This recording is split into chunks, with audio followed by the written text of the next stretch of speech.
এক সময় মিয়ানমার থেকে বাস্তুচ্যুত রোহিঙ্গারা যখন ঢলের মতো আসতে শুরু করলো, প্রথম দিকে বোঝা যায়নি প্রকৃত বিপদ।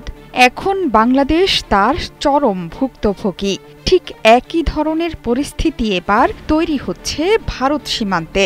অবৈধ অভিবাসী বা বাংলাদেশির তকমা দিয়ে শত শত ভারতীয় মুসলিম নাগরিককে সীমান্ত দিয়ে ঠেলে দিচ্ছে মোদী সরকার, যাদের অনেকেই বাংলাদেশ সীমান্তবর্তী রাজ্যগুলোর ভারতীয় নাগরিক।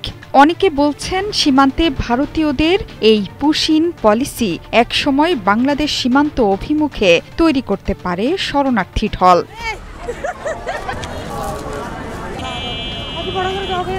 এই সংকটের রীতিমতো এপিসেন্টারে পরিণত হয়েছে আসাম রাজ্য।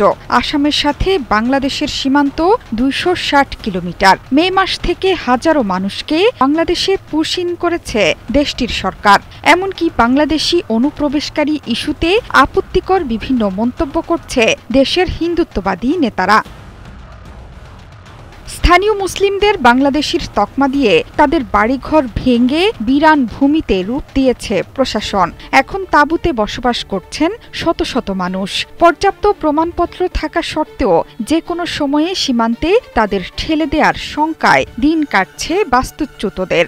ঘরবাড়ি ভাঙচুরের ভিডিও প্রকাশ করছে আন্তর্জাতিক গণমাধ্যমও। মে মাস থেকে এখন পর্যন্ত ৩০৩ জনকে অবৈধ অভিবাসী সন্দেহে বাংলাদেশে পাঠানো হয়েছে এই রাজ্য থেকে।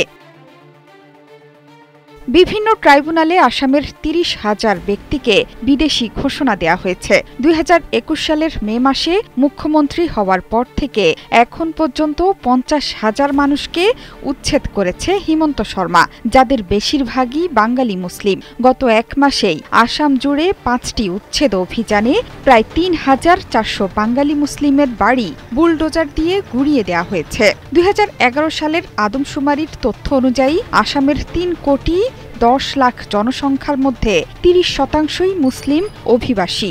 হিমন্ত শর্মার মতে আর কয়েক বছরের মধ্যেই সংখ্যালঘুর সংখ্যা ৫০% পৌঁছাবে।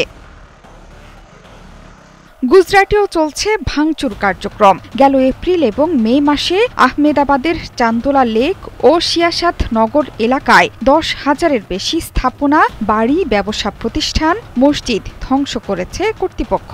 তাদের দাবি, সেগুলো ছিল অবৈধ বাংলাদেশি অভিবাসীদের বসতি। আটক হয়েছিলেন বহু মানুষ।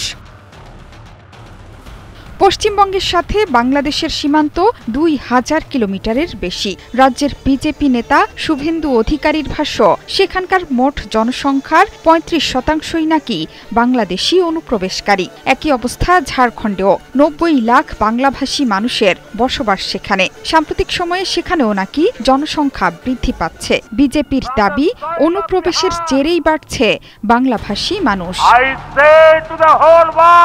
ভারতে মুসলিম বাংলাভাষীদের উচ্ছেদ কার্যক্রম এভাবে চলতে থাকলে সামনে অপেক্ষা করছে কঠিন দিন। বাংলাদেশের তকমা দিয়ে হাজার হাজার মানুষকে ভারত ঠেলে পাঠালে আরেকটি রোহিঙ্গা পরিস্থিতির সৃষ্টি হবে। দীর্ঘ প্রতিবেদন প্রকাশ করে আন্তর্জাতিক মানবাধিকার সংস্থা হিউম্যান রাইটস ওয়াচ জানিয়েছে, ভারতকে যথাযথ প্রক্রিয়া ছাড়া এভাবে বেআইনিভাবে লোকজনকে অন্য দেশে ঠেলে দেওয়া অবশ্যই বন্ধ করতে হবে।